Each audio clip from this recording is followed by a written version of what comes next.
I've gained a pretty strong appreciation for that scene of Riku defeating Zexion, having seen it again. Being uplifted out of your worst fear by a friend and gaining the strength to face it. It reminds me to stay headstrong in doing the same.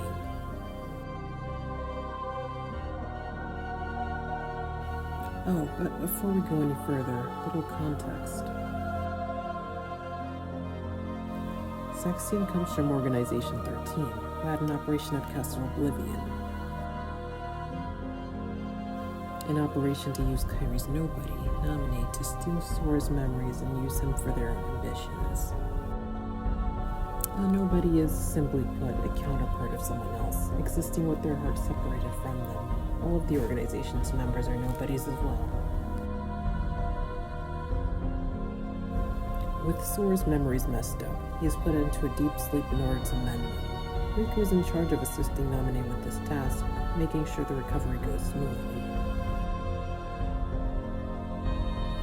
This leaves Riku with a lot of downtime to reflect upon his misdeeds and to find a way to rid himself of Ansem for good. Unfortunately, it gets worse before it gets better. The final step in restoring Sora's memories requires Riku to capture Roxas, Sora's nobody who was taken into the organization. But, as we remember, Riku was previously defeated by Sora, so naturally he can't win against Roxas, resulting in an unfortunate last resort. How many times do I have to beat you? All right. You've left me with no other choice. What? I have to release the power in my heart. The dark power that I've been holding back. Even if it changes me forever.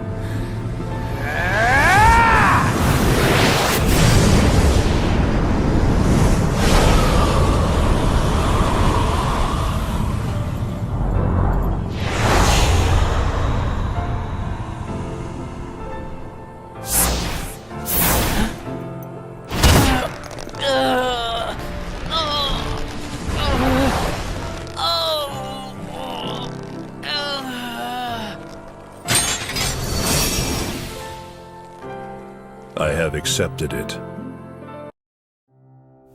Riku allows the remaining darkness of Ansem to take over, giving him enough strength to subdue Roxas, and wearing the face of, essentially, one of the worst mistakes he's made for everyone to see.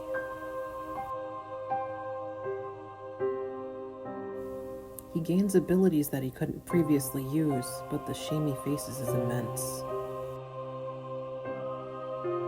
Even the blindfold he wore to hide that is no longer an option. Instead, he chooses to cover his face and stay out of sight, while he continues to help Sora in defeating the organization. After a whole journey's worth of chasing, Riku finds himself reunited with his friends at the cusp of the organization's defeat. Progressing through the fortress, they reach Xemnas, the organization's leader, and Ansem the Wise, whom Xemnas was apprenticed to. Ansem the Wise attempts to destroy the massive hearts that Xemnas has collected, Kingdom Hearts. His weapon gives off an explosion of light, effectively reverting Riku back to his original form. It grants him the use of a Keyblade, and his powers of darkness not as strong. Riku, you gonna take that off? Oh.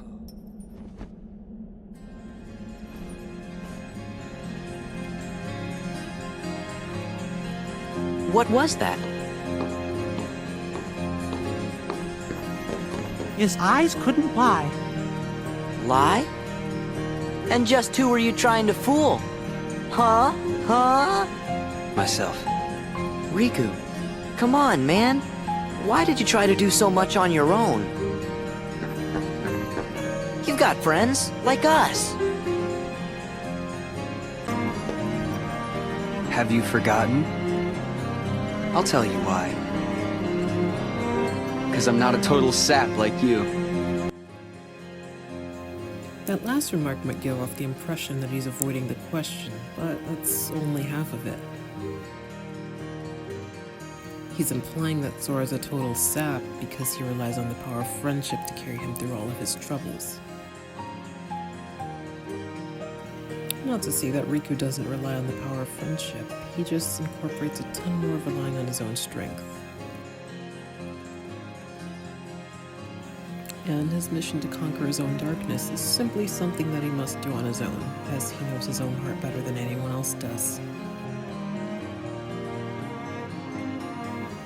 Even so, he doesn't have enough faith in himself to return home until he has completed that goal. He's afraid that he can cause another catastrophe. You're coming back with us, right? I had given in to the darkness. Riku! How am I gonna face everyone? He is well on his way back to the islands, despite his protest. He hangs out with Sora in the Realm of Darkness after defeating Xemnas, giving him some time to overcome his shame and bring in some more self-acceptance. That is in part due to Sora having accepted him. Their friendship dynamic allows a compatibility that benefits strongly from the other. The two are taken home by a message in a bottle, and they're free to enjoy their weather in peace. That is, until they are called to complete a test of Keyblade wielders, the Mark of Mastery. Riku takes up the test to determine if he is worthy enough to move forward without worrying about being overtaken by darkness again. It turns out that he was more than capable of completing this test. He knows the warning signs of a shady character. I'll tell you what, Riku. I've got a little errand for you. Sorry. I don't trust you. He's got sound advice. A good friend sees you for who you are, no matter what face you wear. You should go out there. Find some friends who understand you. And he handles sticky situations better than most. Sam, go! Oh.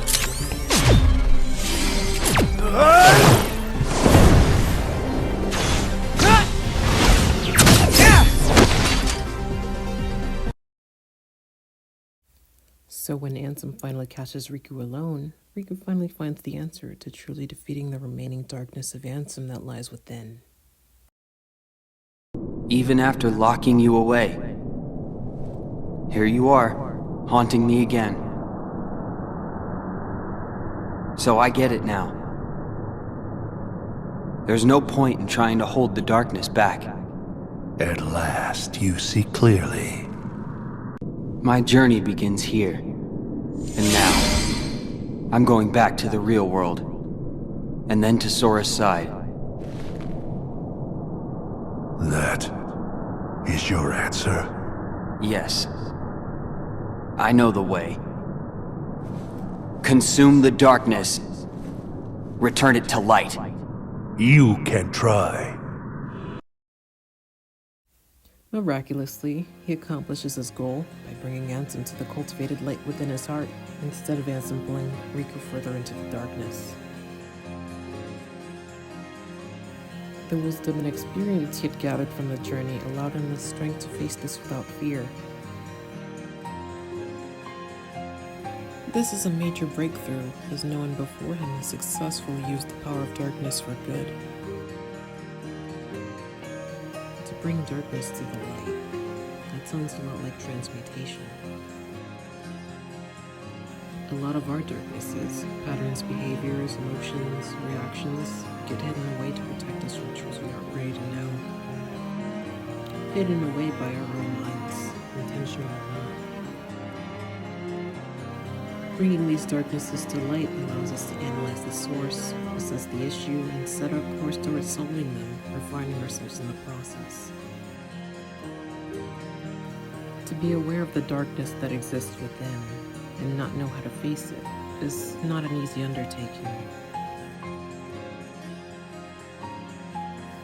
I would put so much effort into caging it within that even the smallest things could set loose the monster Sansom inside.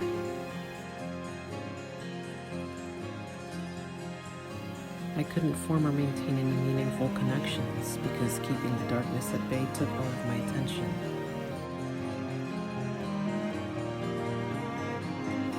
Ruminating over that fact one day is how I ended up here in space with nothing but the silence of my own thoughts.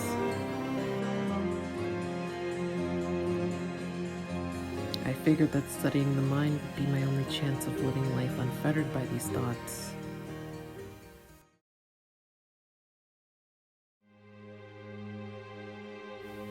But things get easier with every breakthrough, and even you can get stronger if you take a path like this at a slow pace. It's a message. It's for you.